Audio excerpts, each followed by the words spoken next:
Hi, this is Dave Johnston with Day Trade the Markets. We're looking at a 2-minute chart of the September crude contract. I have just entered a long trade here at 46.49. This large blue bar that you see is the reaction after the inventory news was released just a few minutes ago, roughly 15 minutes ago.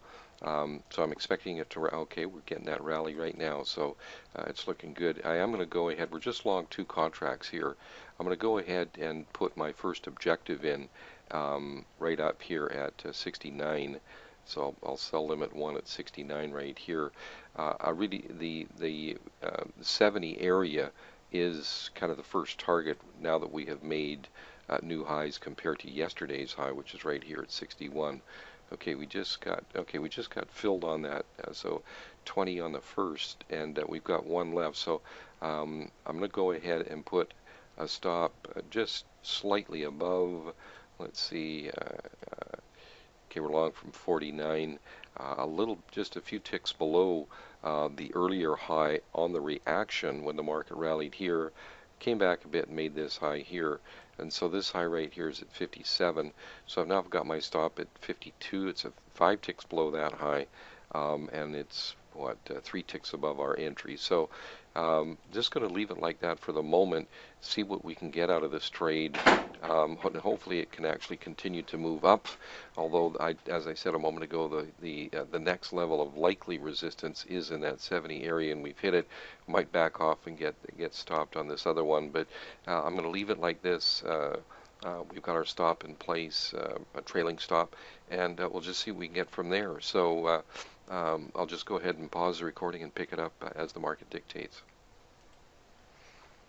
I just restarted the recording. It just stopped a moment ago. One thing I did want to mention was that I had an earlier trade this morning when it broke above this magenta, and I had my stop at break even in here, and I suggested on that recording that it was quite possible the high of this high velocity move, which is this rectangular vertical box here, would likely act as support. It did come down and find some support there and move higher. So this market is looking good. I'm going to go ahead. Now that we've had this green bar in here, you can see we've had a light green and then a darker green. These are level 1 and 2 on the buy side, with the level 3, the strongest one, being the blue. I'm actually going to go ahead and I think that the market is likely to come back down and test into this area. So I'm going to go ahead and bring my stop just down a little bit. I'm actually going to bring it to just 1 tick. I know that's not much of a difference, but quite often when you have a good surge of buying like that, it can come back towards where that buying started in here. Obviously, I don't want it to move against me now that the market's moved nicely in my favor.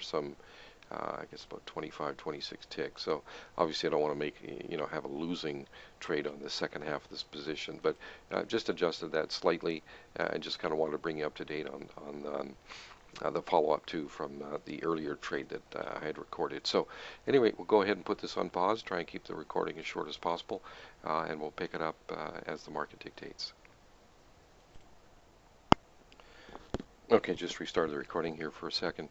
As you can see, we got lucky because I was saying that I dropped that down just another couple, 3 ticks, thinking that it could come down and test towards the low of this green bar.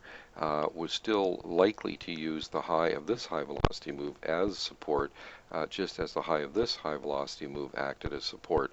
We're not getting the same degree of follow through, obviously, this time as we did earlier, vis-a-vis the follow through after the buying high velocity move formed. This is the high of the first high velocity move. This is the high of the second high velocity move. So as it stands, getting pretty lucky here. The market dropped within a tick or two. Let me just see exactly what it hit there. Yeah, it hit 51. Our stop is at 50. So obviously very lucky on that. I suppose you could say I was cutting it a little too finely, but at any rate, we're still in the trade.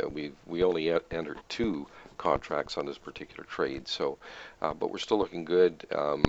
We did hit that first objective in the 70 area, and of course we got our 20 ticks on our first contract. So we're just holding on to this one. We got a really nice stop in place now, in particular because of this dip here that decelerated. By the way, if we have a selling bar like this one with a triangle below it, that means that there was less selling in this bar even though it was a selling bar compared to its previous bar. So that means there are expectations that high will get taken out. It did get taken out, and then we're now looking to hopefully take out the high of the day up there at 75, 46.75. So that's really where we're at the moment. So once again, I'll just go ahead and pause the recording and pick it up when needed.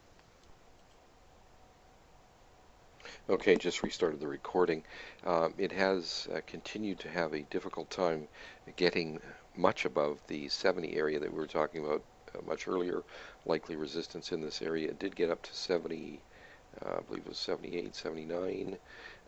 Yeah, 79. So we've come back down here to the top of this high velocity move. We still have our stop in here for a plus tick on the second half of this trade. Of course, we'd already made 20 ticks on the first half. So yeah, just having a difficult time doing that. So I just thought I'd restart the recording just for a moment here. Looks like, okay, yeah, we just got stopped on that. So just the one tick on the second contract there, the second half of that position. Just had the two contracts on that one. So I guess that's a net 21 ticks on that. So anyway, just wanted to bring you up to date on that trade. And if you have any questions or comments, you can reach us at info@daytradingthemarkets.com. Thanks for watching. We'll see you next time.